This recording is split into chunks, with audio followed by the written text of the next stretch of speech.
subscribe.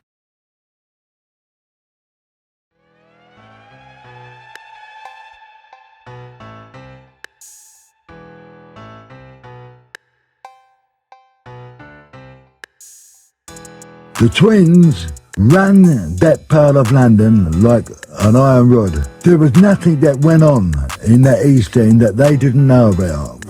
If there was a wrongdoing, get off the manor, because they would come down on you like a ton of bricks.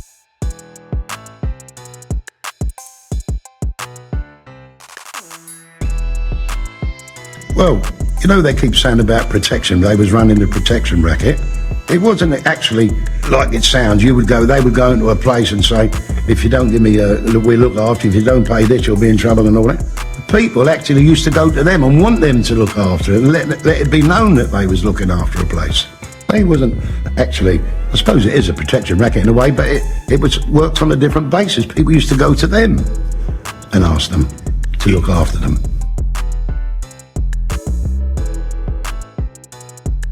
There were lots of people that walking into pubs that were taking a lot of money in those days. Remember, we were talking about the early 60s when live music and good entertainment was throughout the East End, throughout every part of London, and protection money was being asked for. And therefore, rather than pay 3, 4, 5, 10 bullies, it's better to go and ask Ronnie and Reggie Kray, could you just appear for 10 minutes or have 1 or 2 drinks in our pub on a Saturday night? Once it was known as a pub that the Krays used, then that publican didn't have any more trouble. They only went into people that were breaking the law. You know, like if you had a publican who was having a laugh-to-timer, then they could go into him. Or if they had a club where they were doing illegal gambling, dice, spieling or something like that, they would go into them. They want their whack. But no way could they ever go into straight people. Because first, if they come into you, the first thing you do is pick the phone up, give me the police. And that was it. So the only people they could intimidate were people that couldn't phone the police. There was a constant flow of villains in and out, and they would stand at the other end of the bar and there would be whispered conversations, and then Reggie would say, well, I will be a minute, and he'd detach himself and go along the other end of the bar and have whispered conversations with these various people. It was then that I began to get my first suspicions that the Krays weren't what they were pretending to be. Very, very honest chaps who were working for charities. Ronnie and Reggie were always the customer side of the bar with the customers. They were just socialising the whole time.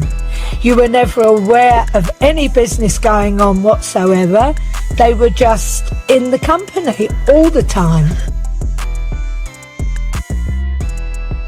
As we always said, if you want to be treated like a lady, you would be speaking to a villain. I've been invited to lots of Chelsea parties with Hooray Henrys. I've heard language that I would never ever hear in the East End. When I was out with Ronnie and Reggie Kray, God, there'd be one look from his eyes if anyone dared to swear in front of his mother or his aunt or myself or any other lady in his presence. Say they used to come to the Astor. You could feel a certain atmosphere. The Kray twins had arrived. That was the atmosphere that people got. I don't think it was fear. It was just, I suppose if the Queen was to walk in, every time I said, look, is the Queen there? There would, a feeling would arise.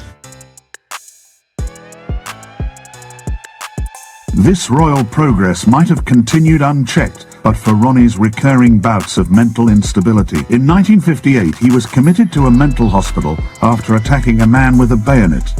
Reggie Kray invited Norman Lucas to accompany him on a visit. Reggie went in to this mental hospital, and I thought Reggie came out, and we drove off in a bit of a hurry. I must say, I was being driven. I wasn't.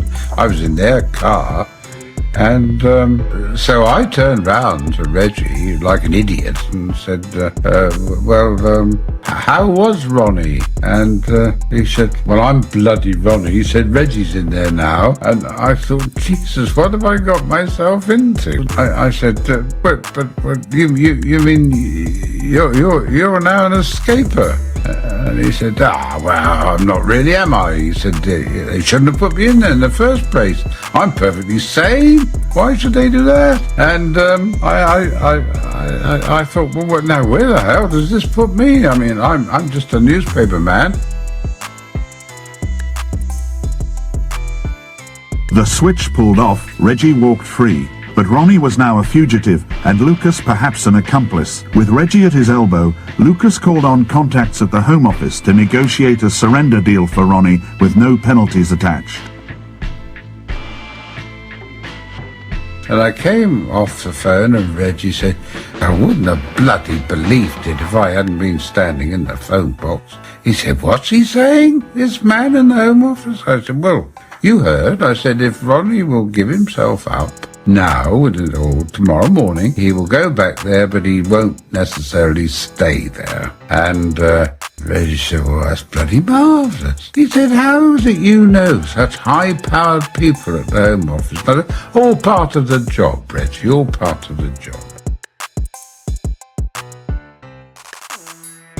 It was always difficult to try to mount an action against the Krays if you worked in the East End. I mean, the story always was that whenever there was a serious crime in the East End, it was down to the Krays. On 2 occasions I was approached by individuals, one of whom had a small club, the other had a small business making perfume for these suitcase sellers in Oxford Street, both of whom were threatened by the Krays to pay their rent, as they called it, and if they didn't, they got beaten up. And in fact, the chappie with the poor perfume, he got his place burnt down. And the answer is yes, they got there by fear and the lack of evidence. In July 1964, Scotland Yard set up a special squad to investigate the Krays rackets. But even after Nipper Read had taken the twins into custody, key witnesses mysteriously withdrew their evidence, including one woman who had begged him to free her from the Krays. When we said that we were taking these people away, they were going to be arrested, she fell down on her knees and grasped my legs in her arms and said, thank God, you've saved my life. And I said, we'll come later and take a statement from you, thinking that the next day would suffice. But the next day, of course, as happened in those days, we'd arrested the Krays at 1 o'clock in the morning. They were charged and they appeared at court the next day. On that day, when they appeared at Old Street Magistrates Court, this lady, now resplendent in furs and high-heeled shoes, was there, all very nicely dressed, and saying, Mr. Read, I'd like to stand bail for my good friends, the Kray twins. I thought, well, this has gone far enough, and now I think I should write an expose news story. I knew that once I'd done that, I was finished as far as the Krays were concerned, but it was a story which, in my view, needed to be published, and everybody needed to be made aware of what they really were, so that no more titled people or prominent show business people should be caught up in their web. With Ronnie, it was different. It was a bit more weird, if you like, because other people's violence, if he heard about it, he would get them to sit down and give it to him detail by detail. He got something out of it, you know. He was definitely Freddy Krueger type person. You know? I mean, Ronnie would smash somebody. He would literally smash them, you know, with whatever he had in his hand. Doesn't matter if it was a hammer, a bayonet, or an axe, or whatever. He would just slice somebody for the wrong word.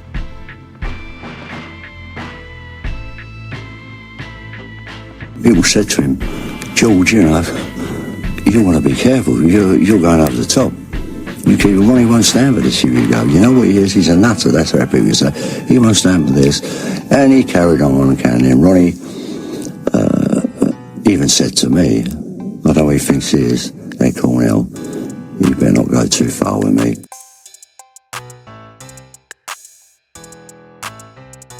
It wasn't long before they caught up with Albie Woods. They said, right, now we want you to name who killed George Cornell. I said, I don't know who killed George Cornell. I said, I never saw their face. I said, it happened so quickly. I said, and, you know, just that they were standing behind me. I said, the shot, you know, went right across my face into George.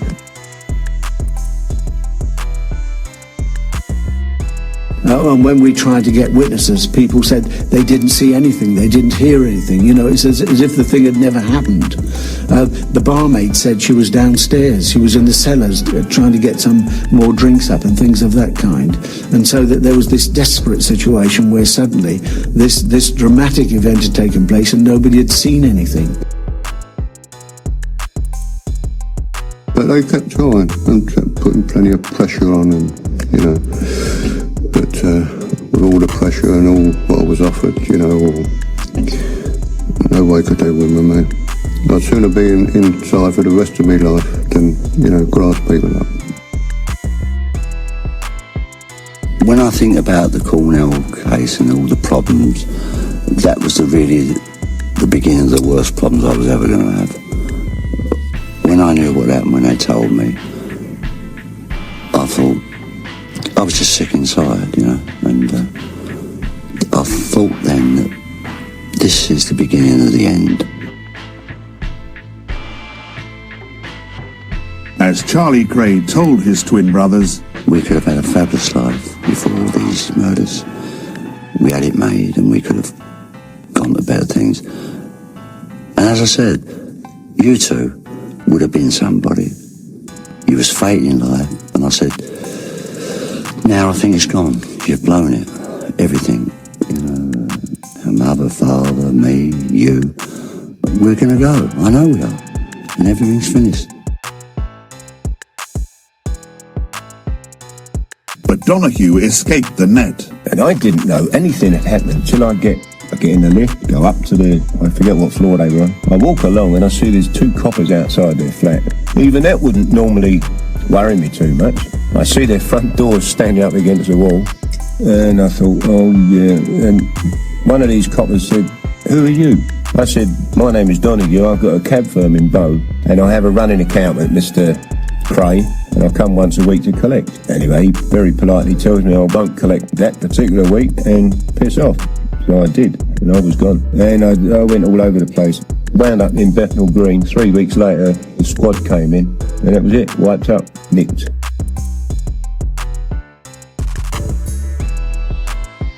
Somebody said, "Have you heard about the Krays?" I said, "No, I haven't." He said, "They've all been arrested. They made a dawn raid." Well, it wasn't a matter of weeks before I was staying at a hotel called the Hearts in Walsall that the police made a raid there and brought me down to Tintagel House. At their headquarters on the south bank of the Thames, the investigating team headed by Leonard Nipper Reid was searching for the first cracks in the wall of silence that protected the Krays. You see, this was a conspiracy between a number of people. And when you get that situation, unless one or other is prepared to give evidence for the Crown, then it's impossible to break that silence. I tried it, as I've explained, with 3 of the participants, and all of them had rejected my overtures. And Nipper said, "Well, do you want to talk to us now?" So I said, "No, I don't want to talk to you. Why should I want to talk to you? We are asking you what you know about the murder of Jack the Hat Bee." I said, "I don't know nothing." "Well, as we've got it, you were there but took no actual part in the murder. In fact, you quietly protested about it." I said, "I don't know what you're talking about." So I'm not only defended, I'm lumped with them anyway. There's no way I can get out of it. If I want to change solicitors, I'm going to offend them. You understand what I mean? So really, there was no way of even fighting the case. And really, there were in many respects, anything you said to defend yourself put them in a very, very bad position. So invariably, we said nothing. As far as the twins were concerned, it didn't happen. We can't be seen to be saying something did happen when they're denying all knowledge of it. That's a nail in their coffin. And bearing in mind, we were with them. We were involved here. It's not our row, but we were involved. So we've got to sing with them, whether we like it or not. People have said to me many times, I wouldn't have done that. But they haven't got to look in the mirror. It's me who's got to look in the mirror at the end of the day. And I have to live with it. And I couldn't stand the thought that anything I said would help to convict men and put them down for that length of time. But the persistence of Nipper and his team was rewarded. One after another, former Kray associates broke the criminal code of silence and turned Queen's evidence. Anyway, I go up for a solicitor's visit, it's called. I walk in the room, there's the twins and Charlie Kray, and old Manny Freedy sitting down. There's an empty chair for me. So we're all sitting down.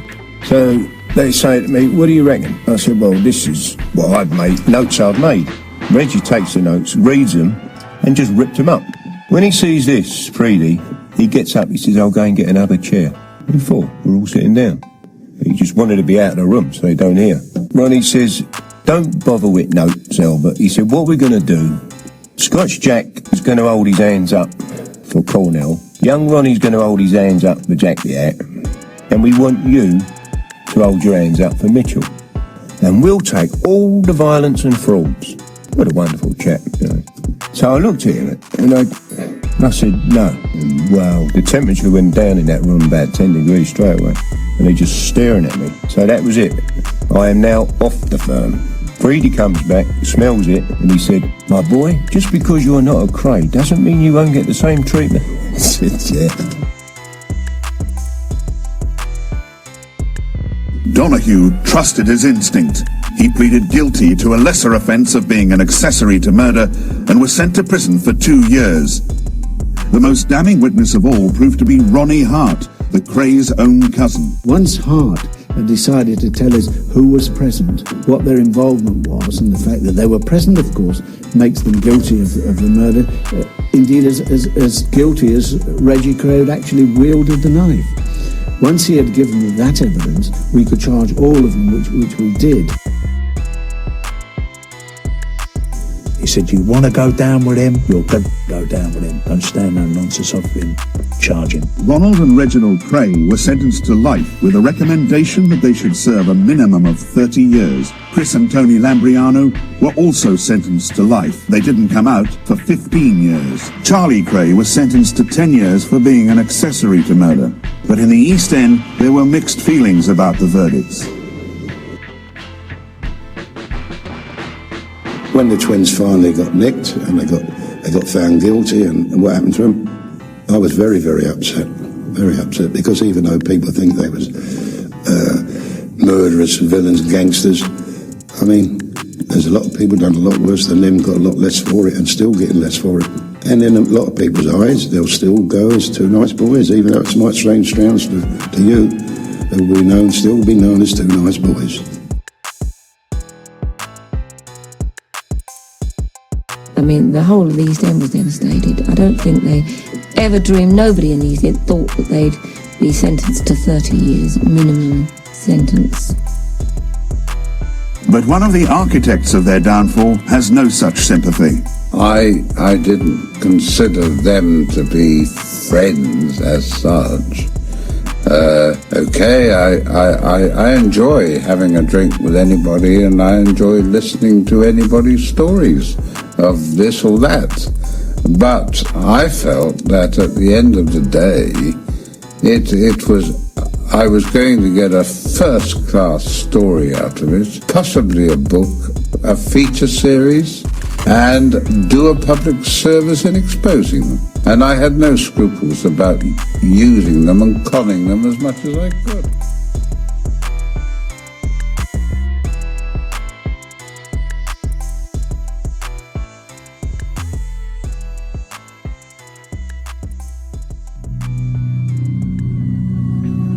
Thank you for watching. If you enjoyed the video, please join our Facebook group. It's called Krays Crime Lords of London.